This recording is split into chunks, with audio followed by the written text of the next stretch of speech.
Hello, phenomenal souls on the human journey. This is Prachi Mayekar, your transformation trainer, with yet another powerful topic for today. Something that I absolutely want to talk about because the world seems to be going in all kinds of directions, and sometimes we can lose our bearings. And when something seems to be going against you and you don't have any control over it, it's just like a downward spiral sometimes, isn't it? Yeah. So today's topic is how to be positive when everything seems to be going against you, or rather, everything around you seems to be negative. Have you ever felt that? I'm quite sure you felt that, right? We all have been there at some point in time. So, my very first question for you is this: why do you want to be positive? So, what if things seem negative? The answer to that question reveals the truth that you know why being positive is not just important, it is non negotiable, it is critical. Because you realize that if you continue to be negative with things being negative around you, then you will continue to attract, create, manifest, experience more of the negativity around you. Which means you're aware of the fact that when positivity stems from within you, it infects in a good way, it contaminates in a good way everything around you. Your environment also becomes your state of mind, right? So understanding this point first, that your state of mind is a non negotiable point when it comes to shifting your reality. That's why I always talk about the ACE mindset, which is ACE: awareness changes everything. The moment you become aware of what seems to be bothering you or what seems to be triggering you, you have taken back the power from the situation to now change it or correct it in a way that suits you. So, ACE mindset on, the very first thing you need to remember is a mindset shift is something that you will do first. Yeah. So, if you're speaking about a mindset shift, what exactly are we looking at primarily? When situations around you, when circumstances, people, or experiences around you all seem to be going against what you really wanted to happen or what you thought would happen, the first thing that you need to do to shift your mindset is to stop focusing on everything that is going against and start focusing on what you can still control. I assure you, there are thousands of things in your daily activity, in your daily experience, that you still have control over, right? They may be something really tiny, something small, maybe seemingly insignificant, but it's not. Because the more you acknowledge how much control you have over your choices, the more your mind tends to be at ease. Because what does your mind want? Your mind wants to protect you. Your mind does not want you to put yourself in fearful or dicey or uncertain situations. Its function is to protect you and not allow you to grow, not allow you to take chances so that you may not fail. Right? It's just being protective. And if you want it to be reassured and calm and centered, then you need to show it that you still have a semblance of control over your life. So start focusing on what you can control. And when you identify something big that you can control today, make that the focus of your day, so that everything else that seems negative does not come into your focus. Only what you can control comes into your focus. Okay, so that's the first point.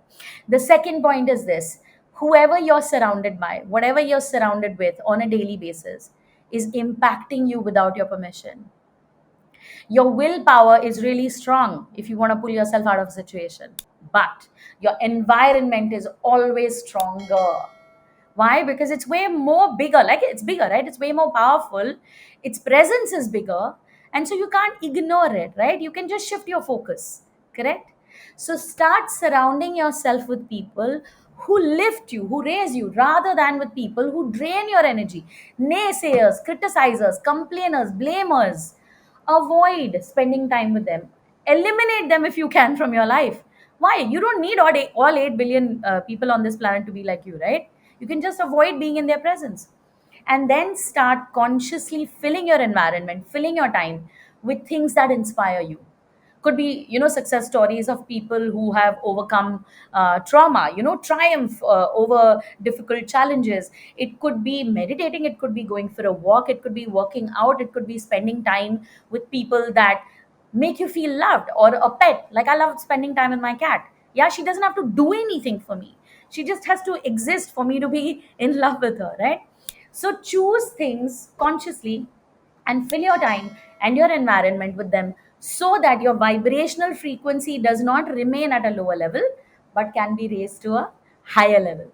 Now, when it comes to the third point, to tell you how to remain positive in a negative environment, you're going to say, Prachi, I've heard this. Okay, so I'm addressing your mind's resistance right now. You have heard this, but you've not done it right. And the point is practicing gratitude. Okay, now you'll say, but I do see thank you. I am very grateful on a daily basis. Yes, you are, but you do nothing about it. What do I mean by that? I never practice gratitude and put a full stop after it. I never stop after saying thank you, and I want you to do the same. Say thank you for whatever it is that you have or whatever it is that you know is coming your way, right? But immediately take one step after that towards it. So always practice gratitude and follow it by inspired action. Because the moment you take action, action is the antidote, okay, for fear, for insecurities, for problems. Action is the antidote because that is a bridge between your intention, your feeling world, your thinking world, and your real physical world, right? That's a bridge. So always remember, when you practice gratitude, don't just put a full stop there. Don't just rest and say, I've said thank you, now I'm on the frequency of abundance. No, say thank you and take one step in the direction of eliminating or repairing the negative situation or circumstance that you're facing. Yeah, clear. Always do that, because the moment you get into action mode, you are also not allowing your mind to be idle. You are putting your mind to good use. You're giving it a direction, a thing to do. And when you do that, it becomes more productive, it becomes more constructive in its thinking, because the mind is a great servant, but you need to tell it what to do, right? It's a great servant, right? Okay, the next point to overcome negativity, and this is another thing that you're probably practicing half-heartedly. Okay, self-love to the max. What do I mean by that? Self love is not only on bad days, or not only on days where you feel, okay, today I need to take some time for myself. It's not only just taking 1 hour on a daily basis for yourself. No, self love goes beyond that. What do I mean by that? I mean being proactive in putting yourself first, especially if you're facing a tough time, if you're in a challenging situation. Keeping yourself intact, whole, is your primary responsibility, meaning no compromising on 8 hours of sleep, good quality deep sleep. Now you will turn around and say, no, but I have so many things to do. I just can't seem to get enough rest. And I start feeling guilty if I put my sleep first. Yes, yeah, that happens with you, right? Happens with me also sometimes. But here's the thing, if you're not getting enough rest, if you're not prioritizing good nutrition for yourself, because the food you put into your system affects your mood. Okay, if you're eating junk or crap, then you're going to feel like junk and crap, right? So you've got to start behaving like the person who loves himself or herself the most. Yeah, so value, cherish, respect your own space, protect it with everything that you have, so that when you're facing your challenges on a daily basis, you have a positive outlook to begin with, right? Because when you're feeling good about yourself, you have the capacity to feel good about the world. So this is a very, very critical one. Do not belittle this or overlook this. Okay, another thing that you can do, which I always recommend and I always do, stop focusing so much on yourself. Sometimes we get self obsessed because we are facing difficult situations. We can't help but think about, how do I get out of this problem? But let's say you don't have a solution for the problem right now. It is a very negative situation, but you don't have control over it. So, what else can you do? You can be useful to other people. Do that. That's a miracle move. I'm not kidding you. It is so magical. Start showing up in situations where your help might be useful and actually physically help. Be there for someone else. Allow them to benefit from your gifts, talents, skills, and abilities. And see at the end of that experience how positively you will come out feeling. This is a miracle move. Trust me when I tell you this. Being useful to others is the reason why we are born. And we tend to lose focus of it the moment things go against our wishes. How sad is that?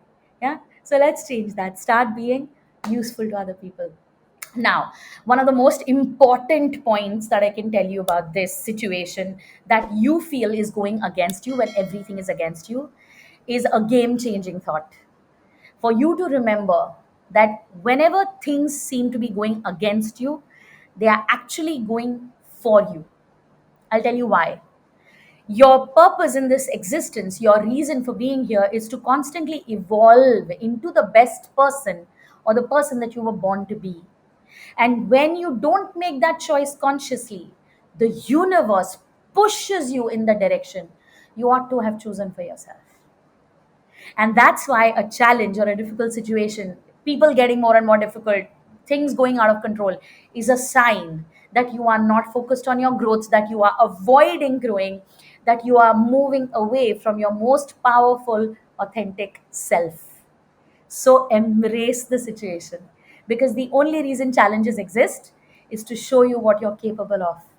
Take that opportunity, take that chance, and then shift your focus, because the reality of life is this: your present state is not your permanent state. Say that with me. My present state is not my permanent state. My present state is a day. My present state is a moment. My present state is a week or a month or a couple of months, how much ever it lasts, right? Eventually, it will change into something else. But now that choice will be yours. You can either perpetuate the difficulty that you're facing by resisting it, fighting it, not wanting to grow, staying in your comfort zone, not embracing the challenge that is in front of you. Or you can say, how will this make me better? What beautiful quality in me does this negative situation demand from me? And then go full on with that beautiful quality, function from that quality and vibration, and then watch how the life around you evolves with you. This is Prachi Mayekar, your transformation trainer. If you've enjoyed everything that I've shared with you today, remember to share it with people you know will benefit from this. Until next time, this is me signing off, saying always, always, always be phenomenal.